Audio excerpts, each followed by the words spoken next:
Salut les coachs. Là, je viens de finaliser une nouvelle version de la tablette. D'ailleurs, on a remplacé par un nouveau modèle, donc plus rapide. En gros, c'est assez simple. On a la partie des bureaux d'accueil. Ce qui est déjà hyper intéressant pour vous, c'est qu'en bas, on va pouvoir donc gérer à la fois accéder à Spotify pour gérer la musique. Ok. Donc on accède à Spotify, on peut choisir la musique, on peut augmenter les sons avec les boutons d'en haut de la tablette. Normalement, là on est connecté à l'enceinte SoundTouch directement. Ok. Donc tu vois, hop, ok. Et normalement, la borne, elle prend le contrôle au bout de 30 secondes. Mais si c'est pas le cas, pour revenir sur la borne, il suffit d'appuyer sur la touche revenir en arrière. Et on revient sur la borne. Ok. Et après, on a aussi l'application HealthAdmin pour l'appel qu'on fait au début de cours. Donc là, on clique sur HealthAdmin. Donc on voit l'application HealthAdmin déjà connectée. Donc voilà, donc on a les cours d'aujourd'hui. On peut voir, enfin, vous connaissez l'appli. Pareil, donc au bout de 30 secondes sans utilisation, euh, l'application, la borne, elle prend le contrôle. Donc là, on s'en fout. Je reviens en arrière. Après, donc, on voit 4 menus. Euh, donc imaginons, on a une personne qui vient, il veut réaliser un bilan forme. Donc il arrive, on l'envoie vers la borne, on lui explique ce qu'il faut faire, puis on clique sur le je débute. Donc là, on a choisi ton créneau, il valide ta réservation 9,90 €. Donc on a le même formulaire qu'on pourrait trouver sur le site web. Je peux éventuellement ajouter un QR code pour qu'il puisse accéder à la page depuis son téléphone, il fait directement en ligne, mais voilà.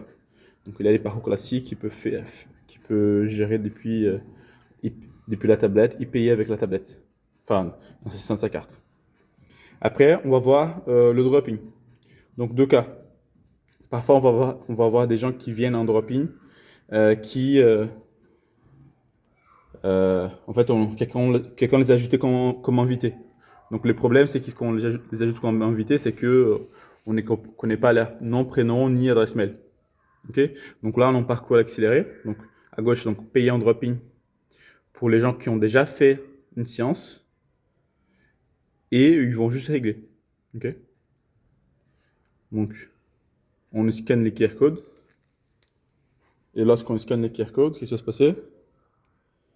On va arriver sur une page. Donc, règle ta science. Tu as fait un cours chez nous aujourd'hui. Choisis-les ci-dessus et règle ton dropping rapidement. Voilà, aucun engagement. Quelle séance as-tu faite? Donc là, imaginons, je viens de finir mon cours de 9 h du matin, dimanche. Donc je sélectionne là 9 h. Continuer. J'ai mis je mets là Thiago, Silvera, top, Silvera 13.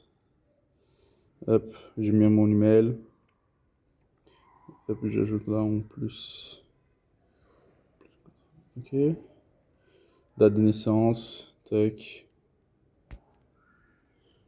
Ok. Donc là, je mets payer. Et je vais arriver sur Stripe. Donc je paye avec mon téléphone, etc. Bon, là, je vais pas payer parce que voilà. Mais très bien, voilà. Et après, je reçois en confirmation que ça a été payé.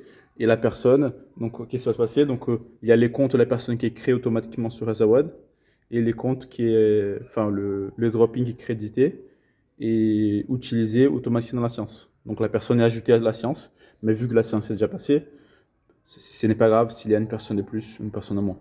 Donc, voilà. Donc, ça, c'est pour les cas où la personne a déjà fait un dropping, elle a déjà réalisé le dropping et parce elle avait été enregistrée en tant qu'invitée. On va pas gérer le cas d'une personne qui a déjà un compte, parce imaginez, elle a déjà un compte et elle veut faire un dropping. En fait, elle peut le faire depuis son compte client, donc on n'a pas besoin de gérer ça. Mais si on voulait, par exemple, imaginons elle est venue, pour une raison quelconque, elle est inscrite, elle a déjà un compte, on veut facturer les 20 balles. En fait, on pourrait aller sur boutique, sur les clients boutique, taper montant libre et les saisir. On va regarder ça tout à l'heure. On revient sur le dropping. Deuxième cas, il y a une personne qui arrive qui veut réserver en dropping. Donc, à droite, donc réserver en dropping, j'ai choisi mon créneau. On clique dessus. Pareil, on a un QR code. Donc, 3 étapes. La personne scanne le QR code. Elle choisit son créneau et paye 20 balles. Donc, qu'est-ce qui va se passer? Hop, il va arriver sur la page réserver en dropping. Donc, on explique comment ça fonctionne. Donc, on a déjà un calendrier qui est beaucoup plus sexy que le calendrier de Hazawad. On choisit un créneau, il y a de la place. Je clique sur réserver. Tu réserves tel créneau. Et là, il saisit des infos.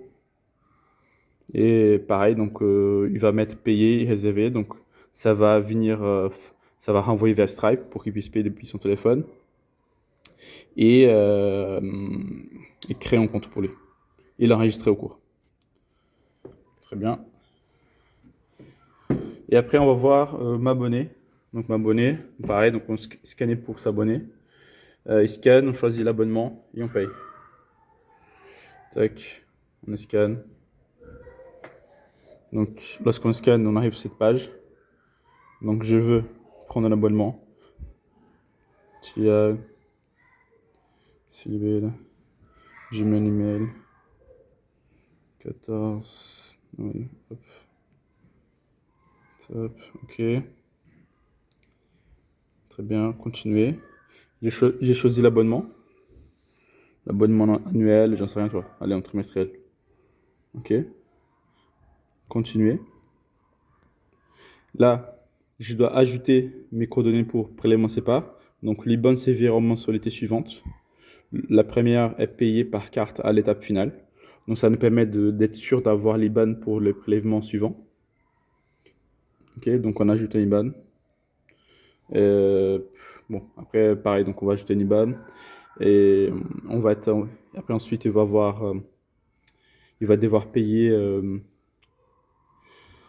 par Stripe la première mensualité via Stripe. Voilà. Donc le montant il est automatiquement calculé parce qu'on le récupère depuis Hazawad.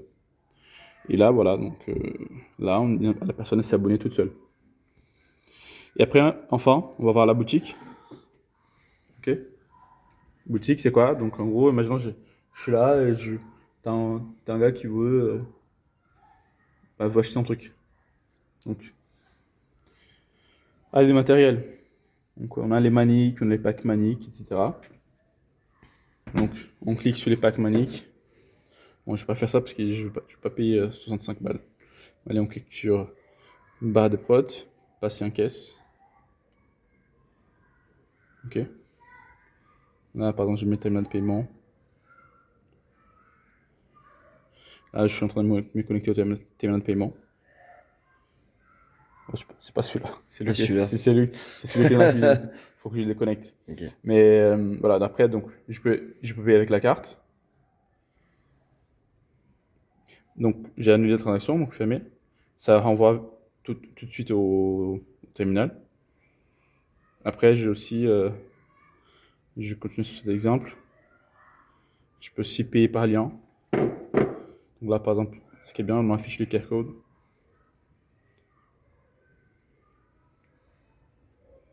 Et voilà, la personne peut payer depuis son compte, enfin depuis son téléphone. Voilà. Hop, annuler paiement. Voilà, paiement achevé. Donc voilà, donc on a tout. Donc en soi, 90% des cas d'usage, on peut gérer depuis la tablette.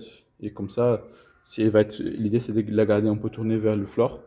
Comme ça, vous pouvez gérer la musique facilement, monter les sons, faire l'appel, etc. Ok. Et n'hésitez pas à me faire des retours sur des cas d'usage que vous pensez qui sont intéressants de pouvoir traiter. Et j'y réfléchirai si c'est pertinent et comment le faire. Voilà, voilà. Bisous, bisous. Bisous, bisous.